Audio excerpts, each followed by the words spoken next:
Tai labą dieną, gerbiami kandidatai į Seimą. Tai norim pristatyti šiandien su mumis Saulius Narūnas, Sąjunga Taip, ir Gintautas Sudaitis, Lietuvos žaliųjų sąjūdis. Taip. Tai šiandien čia jau mūsų eilinė laida su kandidatais prie Prienų į Birštono 60 apygardos vienmandatininkų. Tai bus tokia mūsų šiandien laida bus labai paprasta. Atsakysim į klausimus, vienas atsako, kitas atsako, o paskui jau leisim jūs pasisakyti jau tą, ką jūs norit pasakyti savo rinkėjams. Tai pradėsim nuo Gintauto Sudaičio, jis surinko mūsų apklausoje daugiau balsų negu Saulius Narūnas, tai pirmas jau toks jau klausimas jam bus. Tai pradedam. Tai noriu paklausti Gintautui labai paprastą. Lietuva, gyventojų mažėja Lietuvoje, daug žmonių išvažiuoja į Angliją ir Airiją. Tai kaip jūs manot, jeigu tapsit Seimo nariu, kaip spręsite migracijos problemą? Tai labą dieną. Migracijos problema tai nėra tai kažkokia išskirtina tik Lietuvos problema, tai daugumoje šalių, kurios išėjo iš Tarybų Sąjungos bloko, ta problema yra ir viena iš tokių sprendimo būdų Lietuvoje, tai visų pirma reikia pradėti jau mokyklose ugdyti pilietiškumo jausmą, kad žmonės nesivaikytų lengvesnio pragyvenimo lygio.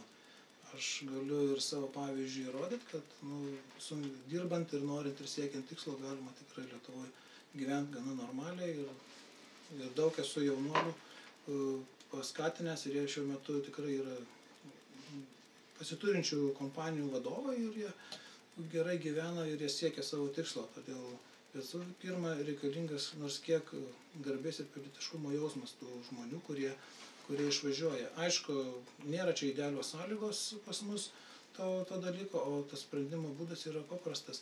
Jeigu pradės kilti pragyvenimo lygis ir atsiras daugiau darbo vietų, kurios bus apmokamos pakankamai, kad gali būtų pragyventi, ta banga sumažės, bet jeigu neugdysim pilietiškumo jausmo pas žmonės, tai galim kurti, kad į rojų čia niekad nepasikeisim, nes jie vežios ten, kur daug lengviau kažką pasiekti.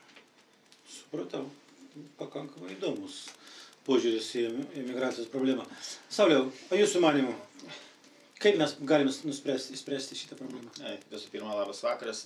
Iš dalies pilietiškumas, aišku, be abejonės reikalingas ir net nedrįstu ginčytis, bet žinoma, su tuščiu pilvu toli nenueisi. Ir manau, kad vienas iš pagrindinių dalykų, kaip galima būtų spręsti migraciją, tai yra, galim sutikti, galim ne, bet tai yra daugiausiai jaunų žmonių, gebančių dirbti ir galinčių dirbti problema. O jie sprendžia ją savaip. Čia pas mus gaudami išsilavinimą gerą. Kodėl mūsų jaunimą ypatingai labai stipriai ir vertina ir priima užsienio šalis? Todėl, kad jiems kraujyje yra ir, kaip sakyt, darbingumas ir noras dirbti. O pas mus nėra sudaryta tam sąlygų. Ir reiškia tai, kad sukurtas sąlygas, aš manau, ir tai būtų sumažinta migracija, tai būtent sumažinti biurokratinį aparatą, patį tą, kuris leistų steigtis mažoms įmonėms, reiškia užsiimti individualią veiklą, privačių verslų, kas jaunimą paskatintų, reiškia būtent, ką minėjo ir oponentas, reiškia imtis veiklų, kurios jiems leistų savo galimybės išreikšti darbų. Ir tuo, reiškia, jie rastų šitą savo nišą, tuo pačiu pakeltų ir visos Lietuvos gerbą. Aš dar, jeigu galėčiau pradėti iš to klausimą, taip pritardamas kolegai, visgi pas mus baigę žmonės aukštą mokslą yra paleidžiami, kaip sakoma, neišnaudojant jų galimybių ir mes turim tada didelę problemą, nes visgi mūsų mokesčių mokėtojų pinigais dauguma baigia mokslus ir jie išvažiuoja. Kai kuriuose šalyse yra paprasčiausia priimti įstatymai, kad baigę žmogus aukštąjį mokslą, jis turėtų kažkiek tai metų dirbti pagal specialybę. Ypač, ką mes matom medicinos rytyje, ir tai yra didelė problema, nes jauni perspektyvūs gydytojai, kurie užsienį pasiekia gan gerų rezultatų, jie kilę iš Lietuvos ir jau jie sukūrė savo verslus kitose šalyse. Tai, kad to nebūtų, reikėtų visgi tai numatyti įstatymu, kad sudarant, aišku, apmokamas geras sąlygas. Vėlgi, jeigu dar šiek tiek papildys, jeigu nieko prieš, reiškia, jūs... Dar turit minutę. Tai labai ačiū. Reiškia, didelė problema yra tai, kad, reiškia, jauni žmonės, kurdami šeimą, pasirenka, reiškia, pilietybę kitos šalies. Būtent tam, todėl, kad čia nėra socialinių garantijų. Aš manau, kad jeigu būtų didesnės socialinės garantijos jaunai šeimai, tai taip patgi labai stipriai sumažintų emigraciją ir manau, kad pagausintų būtent mūsų piliečių Lietuvos skaičių Lietuvoje. Sauliau, gerai, pratęsim labai gerai. Pirmą apie migraciją pakalbėjom, dabar iš tiesų tam, kad nevažiuotų jauni žmonės į užsienį, tai kokie veiksmai tavo manimu ekonomikai galėtų pagerinti mūsų pačių čia gyvenančių žmonių gyvenimą? Ką tai reikia padaryti? Kad pas mus būtų gerai, tada niekas nevažiuotų nei į užsienį. Nei Airiją, nei tą Angliją. Iš ties, ta problema, manau, kad mes čia sėdėdami jos neišspręsim. Tai yra pakankama problema, kurią sprendžia jau senai. Bet, sakysim, mūsų ir mano požiūriu, ir mūsų sąjungos tai požiūriu, tai yra pagrindinis dalykas, tai būtent verslumas. Skatinti verslumą žmonių gyvenančių čia Lietuvoje. Tai visų pirma, tai būtent būtų vėlgi smulkaus verslo ir vidutinio skatinimas. Mes negalim lygiuotis į didelius miestus, Klaipėdą, Vilnių, Kauną, kurie yra sukoncentruotos ir, sakysim, ir pramonė didesnė, ir sakysim, paslaugų sfera žymiai didesnė. Tačiau čia įmanoma būtent aš kalbu apie mūsų kraštą, apie mūsų vis tik tai mes skaitomės kaimiškoji vietovė, kur mes tikrai niekur nepatalpinsim, sakysim, mūsų Prienų Birštono vienmandatinėje apygardoje visoje teritorijoje didelių pramonės įmonių, sakysim, ar didelių paslaugų, restoranų, ar viešojo tinklo didelių. Mes turime orientuotis į smulkesnį ir vidutinį verslą. Ir iš tikrųjų, tai galima padaryti būtent irgi, sakysim, netgi per PVM. Kadangi, sakysim, vėlgi turėtų tas atsižvelgti ne tik tai tam tikriem produktam, bet galbūt net ir regionam. Reiškia, tas būtent PVM diferencijavimas ir tam tikrų verslo ar paslaugų skyriui. Taip pat reiškia požiūris, kad būtent skatinti tą ekonomiką, aš manau, kad vėlgi privestų netgi tas minimumo didinimas. Minimumo didinimas reiškia ir tas, sakysim, atlyginimo mokėjimas ne vokeliuose, paskatintų žmogų ieškotis legalaus darbo, kuris reiškia tiesiog jisai pats ieškotų darbo, gerai apmokamo ir tai jam leistų įstatymas, būtent didesnis pragyvenimo minimumas. Nu, kaip žalieji? Tai turi gal savo kokį nors kelią? Nu, tas kelias yra visgi turėtų būti šitas panašus iš tiesų, bet tokius akcentuočiau tokius momentus, kas labai visų partijų dabar eskaluojama, kad minimumo didinimas yra iki 1500, iki ar mažiau ar daugiau, tai yra truputį skamba absurdiškai ir man labai keista, kai tai kalba įsilavinę žmonės ir turintys ekonomikoje gana daug patirties. Jeigu pasižiūrėjus į minimumo didinimą, tai čia ne žmogui naudą neša, o valstybei surenka daugiau mokesčių. Iš savo patirties galiu pasakyti, kad padidinus minimumą 50 litų, kompanijoje, sakykim, kuriai vadovauju aš, yra apie 15-20 tūkstančių daugiau sumokama mokesčių. Jeigu skatint rimtai šitą dalyką, tai reikėtų, kad būtų keliamas neapmokestinamas minimumas. Tada šitas problema pajudėtų iš vietų. Toliau kaimiškoji vietovė. Visgi Prienų kraštas, Birštono šitą apygardą yra mano apvažiuota visa. Ir kokia yra problema, yra akivaizdi. Visgi skatinami tik tai stambieji ūkininkai, kurie turi apyvartas, kurie naudoja didelės lėšas ir būtent nėra skatinama mažų ūkių, kurie iki 12 hektarų jungimosi, tai yra komanditinės bendrovės ir kitokių yra vienetų, kurie galėtų gauti paramas, nes jie dabar nieko negauna ir jie negali būti verslus. Jeigu kurtųsi ūkininkų tos asociacijos arba kaip komanditinės bendrovės yra toks statusas, tada atsirastų papildomos darbo vietos ir prasidėtų darbuotojų priėmimas į darbą, spręstųsi visos kitos problemos, atsirastų apyvartinės lėšos. Ir kas be to dar turėtų kaip vyriausybė patvirtinti tokį numatyti įstatymą, kad tokiose vietovėse kaip Prienų arba, sakykime, aplamai kaimo rajonų vietovėse įmonės įsikūrusios turėtų būti atleidžiamos nuo dalies mokesčių, turėtų jos nemokėti, sakykime, pelno viso mokesčio, sakykime, 50% galėtų mokėti pelno mokesčio. Ir tai sukurtų tikrai daug darbo vietų, nes, sakykime, Prienų kraštas yra tokia vieta, kuri tinkama logistikos kompanijoms, kurios galėtų investuoti į terminalų statybą, į automobilių aikštelių statybą, nes artimiausi taškai yra Kaunas arba Vilnius, o eina kelias iš Lenkijos, tai čia pasukus 30 km, jie galėtų normaliai atnešti pinigus būtent šitam kraštui ir palikti. Aš galėčiau šiek tiek papanot, nes iš tikrųjų nesutinku, kad pavyzdžiui, reiškia, minimo padidinimas yra nauda tik valstybei, toli gražu. Juk beje sutiksit ir pats, kad reiškia iš mokesčių mokėtojų, būtent surinktų mokesčių mokamos ir pensijos, ir mokytojam atlyginimai, ir policininkam, ir taip pat gydytojų personalui. Tai reiškia, jeigu mes, kaip sakyti, nesurinksim mokesčių, ką jūs minit, tai tas dalykas kaip ir liks, tiesiog bus, reiškia, mūsų amžius, kaip sakyti, senėja, mes ilgiau gyvenam, mes vyresni tampam, o reiškia, pensijų visi lauksim, bet tiesiog nebus kam uždirbtų pensijų. Todėl manau, kad vis tik tai per šitą dalyką mes turim augti ir suprasti, kad reiškia, jeigu mes turėsim ir uždirbsim daugiau pinigų, mes juos daugiau išleisim ir tuo pačiu skatinsim ir vidutinius mokymus. Taip, minutė, liko minutė jums atsikirsti, abiems šitas klausimą uždarysim. Iš karto galiu atsikirsti, nes aš matau, kad kolega gal neturi tokios patirties kaip aš. Ir iš karto matoma, kad jums atrodo, kad surinksi daugiau mokesčių. Taip ir Kubiliui atrodė, žinokit, kad surinks daugiau mokesčių ir milijoną iš šešėlio ištrauks. Automatiškai pakėlus minimumą dalis įmonių gali bankrutuoti ir aplamai nenešti mokesčių nei vieno lito. Tai čia yra didelė problema. Tai turi būti labai pamatuotas žingsnis ir konkretus. Nes jeigu žiūrint iš to, kad surinksit daugiau mokesčių, tikrai nesurinksim. Pasižiūrėkit Lenkijos pavyzdį, kurie kompensavo 15% PVM transportininkam ir taip visą apyvartą iš Lietuvos išvežė. Taip, gerai, ačiū. Tęsim mūsų, skaitysim, pokalbį, debatais nepavadinsim, nors jūsų jau galima pavadinti, kad tai vyksta į debatai iš jūsų poros. Tai grįšim prie tų gero gyvenimo, toks yra labai svarbus klausimas kaip švietimas. Iš tiesų švietimas, mano manimo, čia yra vienas iš pagrindinių viso šito mūsų kito gyvenimo pagrindas. Kaip tu išmoksi, kaip išmoks vaikučiai arba vaikai, ir mes buvom mokykloje visi, kaip išmoks, taip ir toliau gyvens.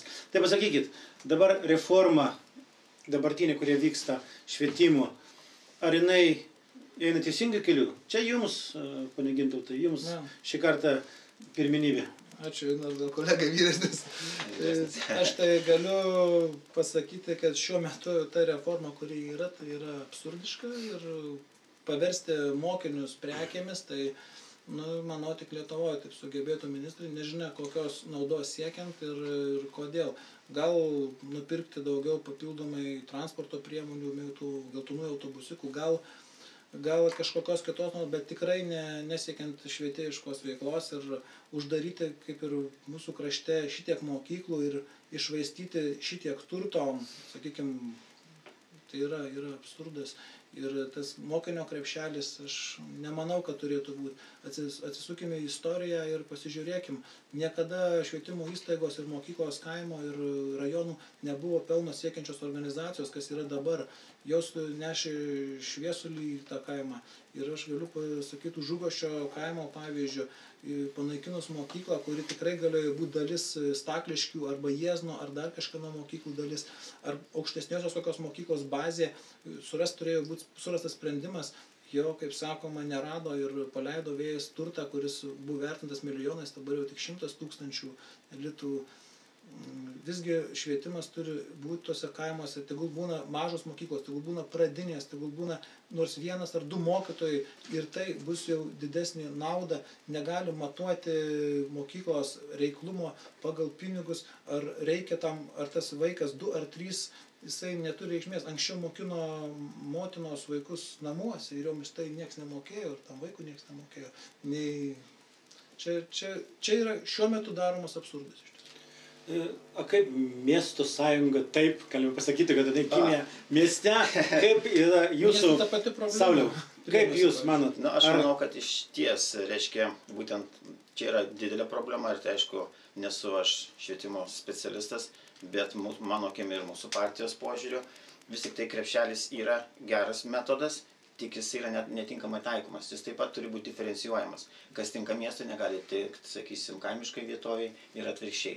Reiškia, vaikas, jeigu atsineša su savim pinigus ir, sakysim, ar tai gali būti ir, sakysim, neformalus ugdymas, jis pasirenka, sakysim, kurais ir tuo pačiu iš paskos ateina pinigai, kuris reiškia tą sritį, kuriam yra aktuali, jisai gali ją skatinti savo krepšeliu. Taip, sakysim, kaimo mokyklos iš tikrųjų yra krepšelis, yra tiesiog žudanti priemonė. Bet sakysim, imant kaimo mokyklas ir, sakysim, būtų valstybės politika, ko mes ir siekiam, kad kaimo mokyklos būtų savaime išlaikomos, plus mokinys atsineša krepšelį. Tai išlaikant kaip židinį tam tikrose vietovėse, tai mažinant socialinę atskirtį tarp miesto ir kaimo. Reiškia, būtų prie krepšelio dar plus mokyklos išlaikymas. Reiškia, mokykla minimaliai paskaičiuota pagal galimybės augti, plėstis ir neuždarantis, reiškia, turėtų savo dalinį apmokėjimą tiek, sakysim, šildymui, elektrai, būtent aplinkos prekiam ir tuo pačiu dar moksleivis atnešęs krepšelį sugebėtų išlaikyti jį kaip funkcionuojantį vienetą. Nu, jūs pateikėte įdomią sprendimą. Galiu iš karto dar patoponuoti, visgi tas krepšelis man yra tikrai nepatinka vien tik todėl, kad tai nukenčia švietimo, kaip sakoma, žmogaus švietimo kokybė, nes mokinys nesuinteresuotas mokintis šiuo metu, nes jo ar taip jam neparašys dvejeto, nepaliks 2 metams, nes jeigu tai padarys, jisai sakys, aš išeisiu į kitą mokyklą ir įsinešiu tą krepšelį, o kada, sakykime, rajoninėse mokyklose skaičiuojama 100 arba 50 mokinių, kiekvienas krepšelis, jeigu aš neklystu, apie ten pinigų suma yra iš 1000 litų. Iš 1000 ar ten 3000 litų berods visko. Jo, ir tai yra reikšminga ir jie negali to leisti ir tada gaudo tos mokinius iš vieno kaimo, veža į kitą, į trečią.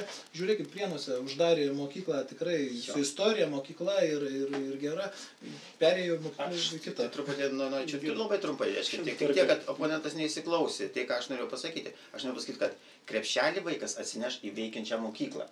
Todėl tas jau tampa nebebaisu, mokykla bet kokią atveju gyvuoja. Tada dingstas migravimas, nebus ten, kaip jūs sakėt, vaikų grobstymas. Aš turiu šito vietoj sutikti, nors yra oponentas, bet jeigu jūsų partija tikrai ateitų į valdžią ir išsaugotų mokyklos statusą, jos finansavimą atskirai nuo mokinio krepšelio, tai aš iššokčiau aukščiau, kaip kažkada sakė Eduardas Vilkas, iki dangaus. Jau mes Bet tai yra sunkiai pasiekiama ir neįsivaizduojama. Nu, gerai. Supratau, kad jūs švietimo klausimais kur tai turit bendrą tokią nuomonę. Nu, ar turėsite bendrą nuomonę, sekančių klausimų vargu. Nu, tai Sauliau, atominė elektrinė. Ar jinai reikalinga mums? Ar mums tikrai jinai padarys tą vadinamą mūsų gyvenimą tokiu gražiu, kad mes nieko nepriklausysim, kad mes būsim labai tokie jau savarankiški? Ar gal viskas bus kitaip? Šiaip, taip, šitų klausimų iš tikrųjų yra labai sudėtinga, aišku. Tai geriausiai žino ponas Čekuolis, jis mus įtikino tai, kad viskas yra gražu ir viskas, nors, sakysim, ta pati Hitachi firma yra tik tai smulkus akcininkas, ne pats stambiausias šitoj įmonė. Bet tai čia yra kita medalio pusė.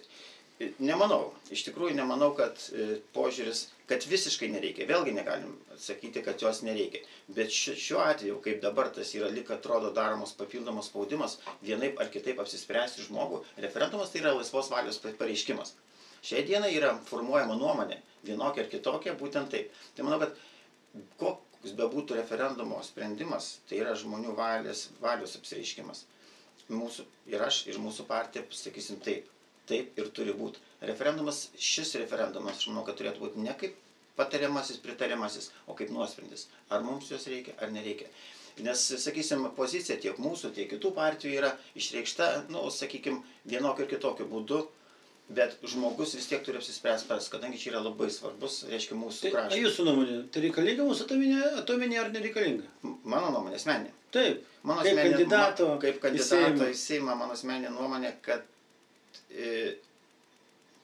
geras klausimas, kurį nėra atsakymo. Nes šiai dieną aš neturiu tiek argumentų, kad galėčiau sakyti taip arba už ar ne. Kadangi tiesiog net ir pati vyriausybė, aš manau, neturi pakankamai argumentų, kad sakyti arba reikia ar nereikia. Manau, kad tai yra skubotas žingsnis, kad jau būtų jį galima priimti kaip sprendimą. Supratau. Tai, Gintautai, žalieji turbūt turi aiškę poziciją šio klausimu. Taip, žalieji turi labai aiškiai šią poziciją šio klausimu ir tikrai, jeigu būčiau Seimo narys, tikrai balsuočiau prieš atominę elektrinę ir galiu iš karto motyvuoti, nes, sakykime, labai man gaila, kad toks garbus žmogus kaip Čekuolis pasidavė kažkokiai tą įtaką ir pradėjo kalbėti nesąmonės, tai labai gaila vis dėlto, nes daug yra argumentų, kodėl jos nereikia. Vienas dalykas, jeigu mes sprendėm, kad būsim atominė šalis, tai mums nereikėjo uždaryti elektrinės, nes mes vien tik savo jėgom jos negalim uždaryti, o apie pastatymą tai čia yra mistika ir jos tikrai nepastatys, kas bestatytų, nes arba tai išauks į tokį biudžetą, kurio mes neįsivaizduojam. Kitas dalykas, energetinės nepriklausomybės tikrai mes negausime, nes mes neturim iškasamo urano. Nusipirkti dar bus galima, bet irgi diktuos sąlygus kaimynai. Kur jį laidosim? Vėl neturim. Tai kai tokia šalis kaip Suomija, kai Švedija, jos sprendžia tą problemą turėdamos tokias teritorijas, o pas mus 500 km skersmens tas šalis ir kur mes dėsim atliekas. Kitas dalykas, pavojus sprogimo. Jeigu būtų sprogtų atominė elektrinė, ties Prienais kažkur čia baigtųsi ta riba dykvietės. Tai jūs pagalvokit, kur mes gyvensim. Už tuos pinigus mokės mūsų vaikai, mūsų anūkai ir mūsų proanūkiai ir tai neatsipirks. Ta, sakykime, elektros energija, sako, bus pigesnė. Ne pigesnė. Jos kažkur paskaičiavimai 38 centai bus pardavimo. Jos mums reikia 30% pajėgumo. Tai kur dėsim likusią elektros energiją, nes ją parduoti į rinką turėsim pardavėti nuostolingai. Tai jeigu, sakyčiau, mums elektros energija nekainuotų, ar būtų 10-5 centai, o mes parduoti galėtumėm po 38, galima rizikuoti. Taip, šiuo metu, kada mes pardavimo į rinką kažkur bus apie 15 centų pardavimas, ar ten iki 20, o mes mokėsim Lietuvos piliečiai 38 centų, tai yra absurdas. Ir kas liečia tą aplamai visą tą neaiškę sistemą, kaip dabar daroma, kad nežinau, nei kiek kainuos, nei koks projektas. Ir kam to? Paskaičiuota labai aiškiai, kad mūsų poreikiams užtenka biokuro, pakanka vienijant šiluminės elektrinės kartu su elektros gamyba. Tikrai ir to labiau, kad mes jau turim veikiančias elektrinės, kurios praktiškai patenkina poreikį Lietuvos elektros energijos. Aš norėčiau šiek tiek vieną mintį, išgirdau, kad, reiškia, likti ir pasakymas griežtai kategoriškas, tačiau tarp eilučių lyg ir išgirdau tokią tezę, kad jeigu mes iš to turėtumėm naudos, kodėlgi ne. Todėl aš grįžtu prie savo pasisakymo, kad kol kas mes nežinom, nėra tikslų skaičiavimo, nei ekonominio, nei poveikio aplinkai, nei poveikio žmogui, nei atsiperkamumo. Todėl tas žingsnis yra tiesiog negali kategoriškai, kad nereikalingas. Kaip ir pasiminėjot, kad jeigu būtų nauda, kodėlgi ne? Dar kartą pasakyti, aš sakau, yra kategoriškai, aš prieš ir aš partija pasisako prieš. Tačiau aš motyvuoju, kodėl būtų valdžios sprendimas ją statyti kaip konservatoriai, kad norėtų. Jeigu būtų taip ir jie nubalsuotų, kad ją reikia, galima ir nesipriešinti. Sutikim, kad jeigu tai ekonomiškai naudinga, numirs tie Lietuvos žmonės, bet mes parduosim, ten liks dar už Prienų link Kauno, liks link Klaipėdos, liks, rizika yra. Bet pasižiūrėkim Fukushimą, pasižiūrėkim, yra ir Prienuose judėjimas, Černobylio judėjimas. Jūs pažiūrėkit, ar tikrai jos reikia? Tai vėlgi, čia jokios šnekos apie jos reikalingumą Lietuvai nėra, nes ji neatskiria nepriklausomybės energetinės nuo Rusijos, kaip jau visi čia bėga, ar kitokios. Ji konkrečiai bus žalinga. Ir pažiūrėkit, kas darosi tam pačiam Visagine ir aplinkiniuose rajonuose. Vėlgi, reiškia, baigiant šitą visą reikalą, aš norėčiau pasakyti, kad reiškia, tai turėtų apspręsti Lietuvos žmonės. Ir jų sprendimas bus galutinis. Ir aš manau, kad turėtų būti neapskundžiamas. Ir gerai. Ir dabar dar prie vienos labai tos skaudžios problemos. Iš tiesų, dauguma Lietuvos gyventojų gyvena už skurdo ribos. Pagal mūsų nustatytus netgi kanonus. Sakykit, ar vis dėlto mes turim išeičių, kad nebūtų, kad mes nugalėtume šitą skurdą ir kad gyventume kaip žmonės? Kas čia? Ryšys. Turbūt kas paskutinė atsakinė? Turbūt Saulius. Davai, Sauliu.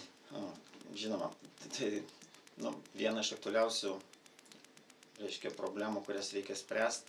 Ir manau, kad vėlgi, kad durt pirštu ir sakyti, einam taip, darom taip, tikrai nepasakys nei vienas. Tačiau, manau, viena iš tų problemų yra būtent tas socialinis mechanizmas. Ir reiškia, būtent jo skatimas, visos pašalpos, visokie kitokie dalykai, kurie liktai turėtų, reiškia, žmogui pagelbėti, būtent išbristi to skurdo ir viskas, bet kita vertus, liktai tai daro atvirkščiai. Reiškia, skatina nedarbą, nes aš gaunu pašalpą, aš neįsiu dirbti už minimumą, nes jis labai mažas, nes mano pašalpa adekvati tai pačiai sumai. Reiškia, ir tie dalykai, lyg ir aš esu vargšas, aš tada gaunu iš socialinius visokias visą kitą, bet dirbti aš nenoriu, nes mūsų minimumas yra per mažas. Tai vat vėlgi, grįžtant prie tos anksčiau, ką mes diskutavom, kad reiškia, žmogui reikia duoti motivaciją dirbti. Kad neiti į darbą, reiškia, jeigu jis neina į darbą ir gauna minimumą, tą patį gauna už socialinius, reiškia, sudėjus visą sumą sumarum netgi daugiau, jis pradės dirbti į darbą, ne, už minimumą tą, kas dabar šią dieną yra.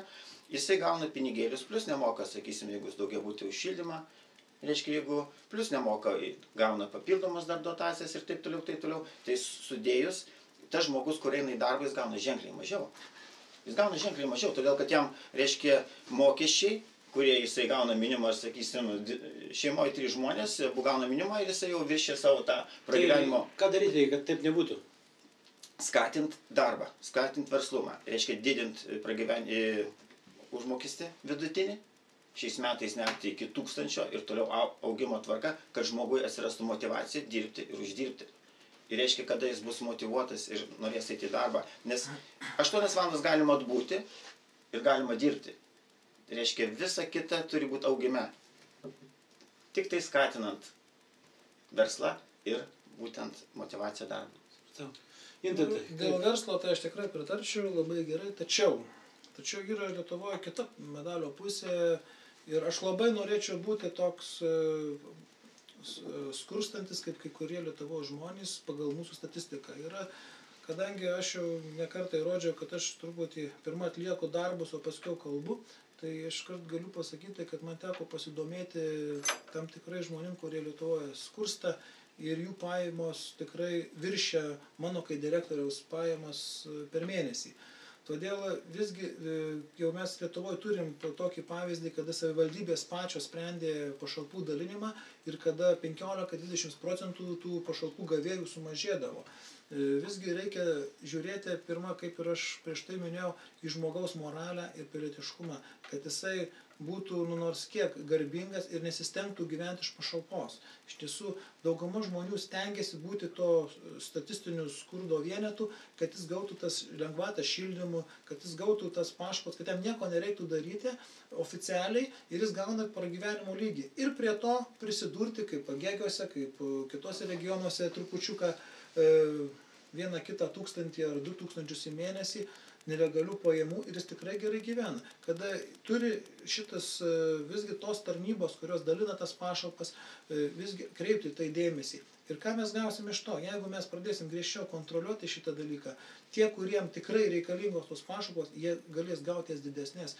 Už tas pašalpas, kur yra bedarbystės pašalpos, sakykime, kai dabar dalinamos į kairę, į dešinę, visgi žmogus privalėtų arba kažkiek tai atidirbti už tą minimumą tos pašalpos viešuosius darbus, kad jisai būtų kontroliuojamas, įtrauktamas į veiklą. Kad jam reikėtų atvykti kasdieną, sakykime, į tą užsiregistruoti ar dar kažkokį būdą. Visgi joks mechanizmas reguliuojantis pašalpos gavėją dabar neveikia. Ir mes niekaip negalim nustatyti Lietuvoje, koks yra tikslus skaičius skurstančių arba gyvenančių žemiau skurdo ribos. Jeigu taip žiūrint iš viršaus, taip atrodo, čia surašė, čia paskaičiavo. Ne, yra daug giliau ir, kai matėm per televizijos laidas neseniai, atvažiuoja, jis gauna visas pašalpas, vyrukas apsirengęs firminiais drabužiais, namas 2 aukštų, mašina prabangi ir jis gauna pašalpą. Jis gauna pašalpą kartu su žmona sudėjus, aš ten neatsimenu, bet apie 1500–2000 litų. Tai prašau, tai koks jisai skurstantis? Nuo kur žiūri mūsų mokesčių inspekcija? Visgi reikia sudėlioti taškus ant jį. Veikia tie įstatymai, jie yra. Tačiau žmogiškasis faktorius, jisai neužtikrina jų tų funkcijų vykdymo. Tai kaip Seimo nario prerogatyva, jis turėtų visgi kontroliuoti tas savivaldos veiklą, kontroliuoti to krašto, kas jį išrinko, būtent savivaldos visus veiksmus, kad jam būtų nors kiek atskaitingi, kad jis bent jau, jeigu neturint galių, tai kad galėtų pakritikuoti mero ar administracijos direktorio ar socialinių darbuotojų veiksmus, kad jis nors kiekvieną pusmetį atvažiuotų ir pasidomėtų, kaip tie vykdomi darbai. Aš manyčiau, kokį klausimą dar noriu užduoti, sekantį turbūt jis susijęs su šito prieš tai buvo klausimu. Tai mes visi žinome, dabar turbūt netgi mūsų vyriausybė tai patvirtina, kad pas mus šešėlinė ekonomika jau užaugo taip, kad iš tiesų turbūt gal pusė arba netgi visas biudžetas Lietuvos šešėlį dar sėdi, dar antras. Tai jūsų manymu, kaip galima, kokie turi būti priimti sprendimai Seime, kad šitas mastai šešėlinė ekonomika iš tiesų jinai būtų nenaudinga tiem žmonėms, kurie nori dalyvauti toj šešėlį. Gintai, davai. Visgi šešėlinė ekonomika prasideda ne nuo tų žmonių, kuriuos pagauna per Nemuną cigaretes gabenant arba 2 litrus spirito. Visgi šešėlinė ekonomika yra aukštesniuose sluoksniuose. Ir reikėtų pradėti, kaip sakoma, iš viršaus žiūrėti. Pirmiausia, nesudarant sąlygų tam, o ne bizūnų, kaip dabar, kad mūsų valdžia bando jėga kažką įspręsti. Visgi reikia kaip skatinti žmonių verslumą ir nedėti tų mokesčių ant tų būtent sferų, kurios ypač yra žmonėms skaudžiausios ir kurias turi importuoti arba įvežti, kur visgi turi susilygyti maždaug ir kainos su aplinkiniam valstybėm.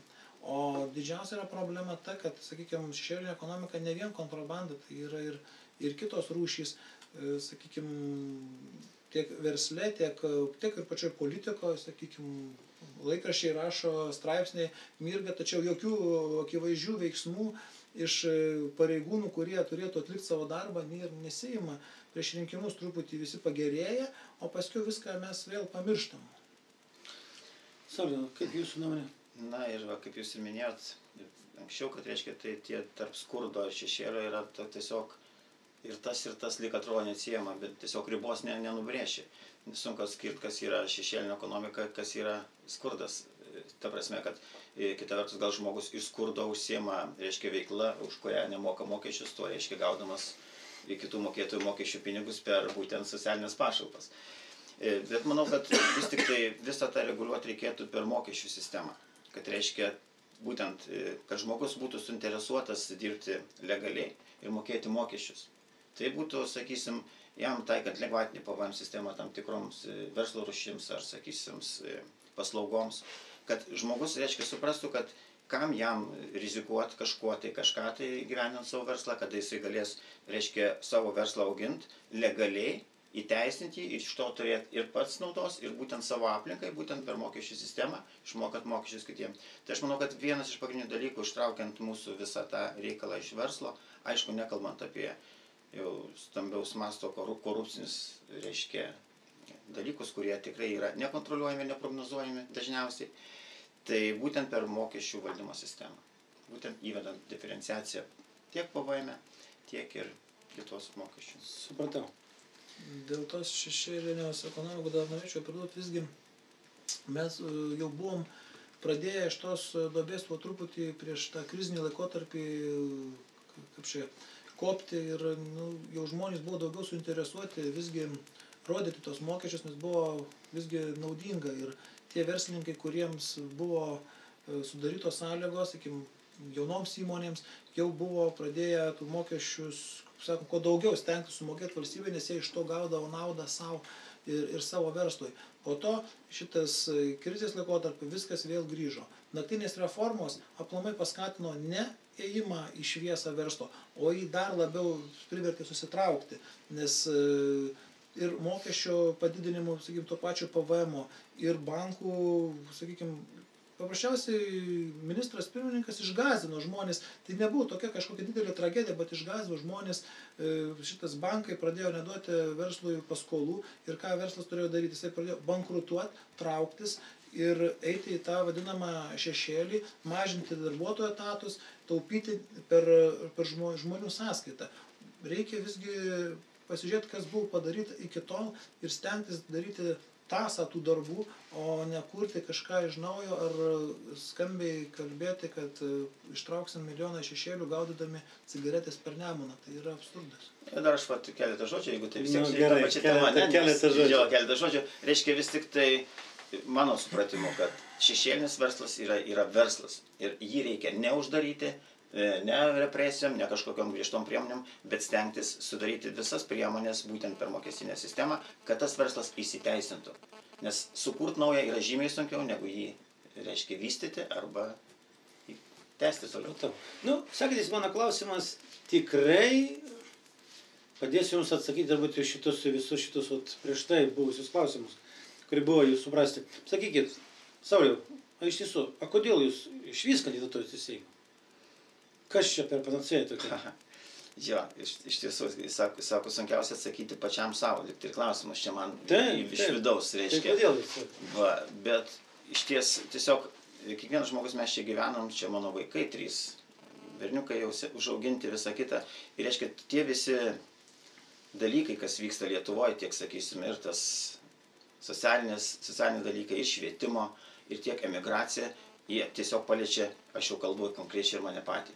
Sakysim, šiai dieną aš labai džiaugiuosi, kad mano visi vaikai Lietuvoje, besimokantis, kiti jau pabaigę, bet tikrai nenorėčiau, kad, reiškia, tas, kas yra progresuojanti, reiškia, ir idiliška patirtis Lietuvoje, pereitų dar toliau, dar giliau ir tas, tiesiog paliestų tiesiogiai net ir mane, sakysim. Tai reiškia, sakysim, per save, per savo kaip asmenį, kaip žmogo, aš tikrai tikiuosi įgyvendinti tuos tikslus ir priemonės, kad tai būtų aktualu kiekvienam žmogui, kad kiekviena šeima džiaugtųsi, kad jo vaikas ar anūkas gyvena Lietuvoje, kad jo pajamos yra išties labai didelės, kad jo šildymo kainos ir neviršė jo pajamų, kad visa tai, ką jisai nori, geba ir tiesiog siekia to, jis galėtų pasiekti čia, Lietuvoje.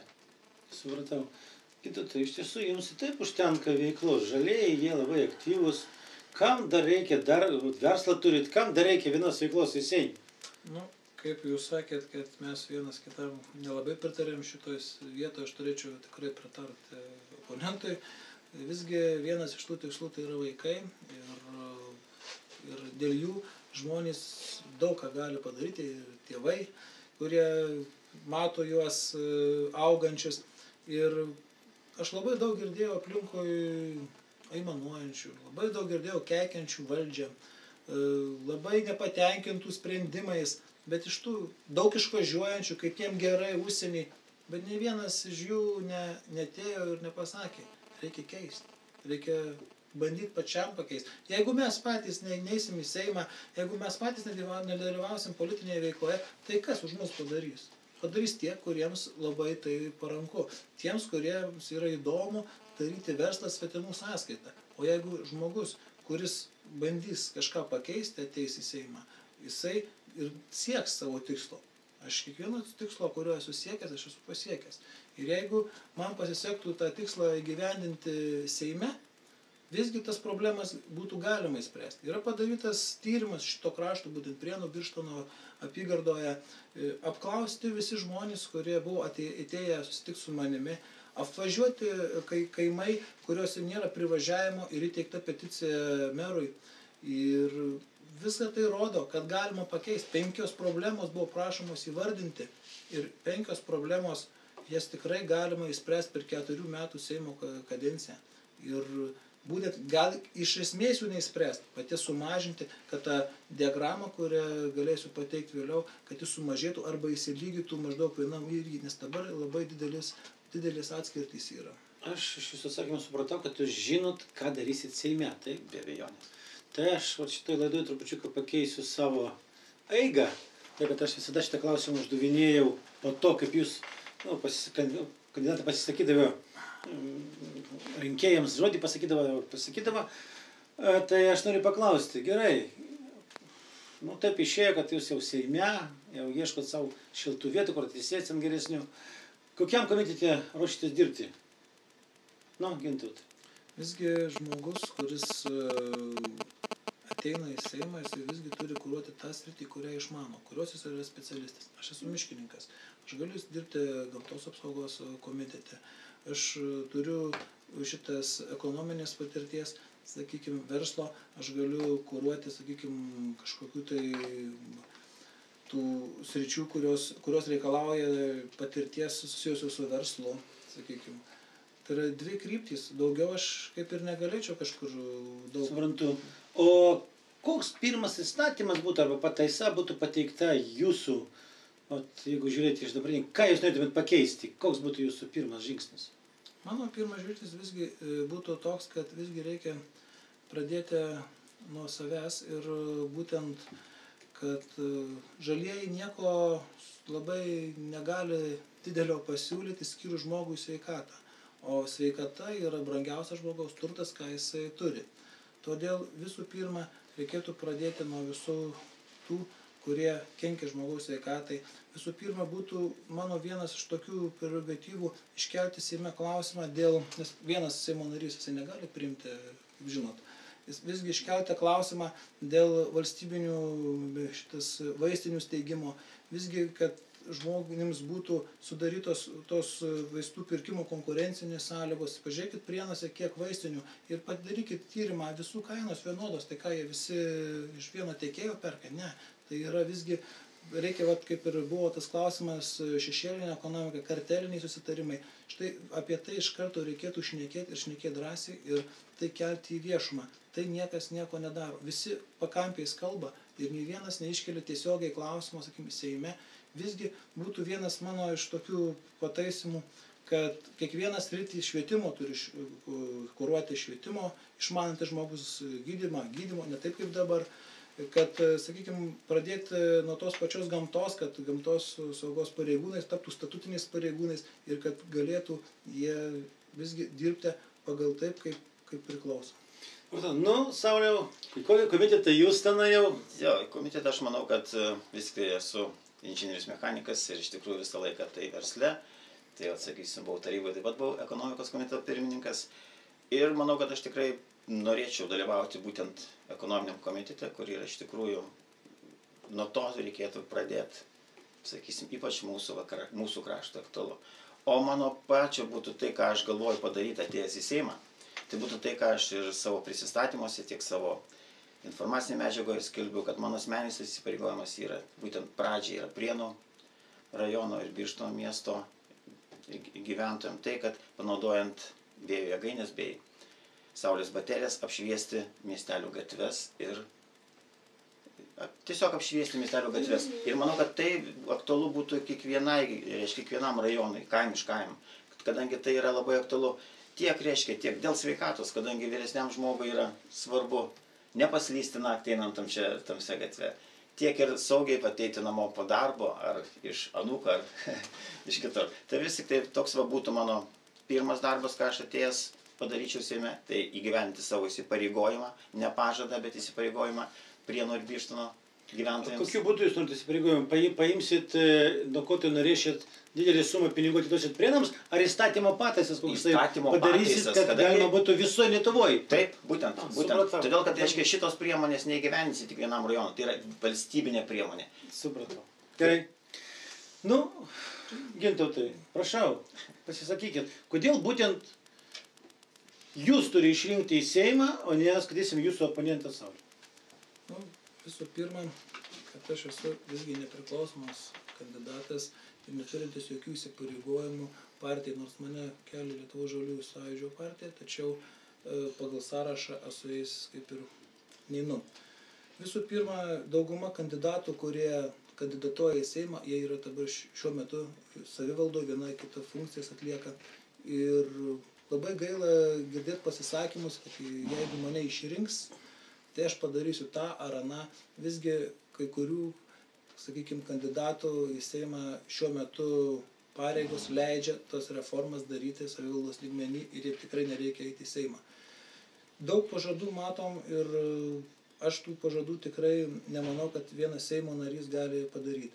Aš visgi manau, kad tai, kas vyksta dabar, tai reikia kontroliuoti ir žiūrėti. Seimo nario prerogatyva yra kiekvieną, sakykime, mėnesį, kas 2 mėnesius visgi vykti į posėdžius ir kontroliuoti būtent tai, kas yra numatyta, sakykime, žmonių problemų sprendimo klausimais.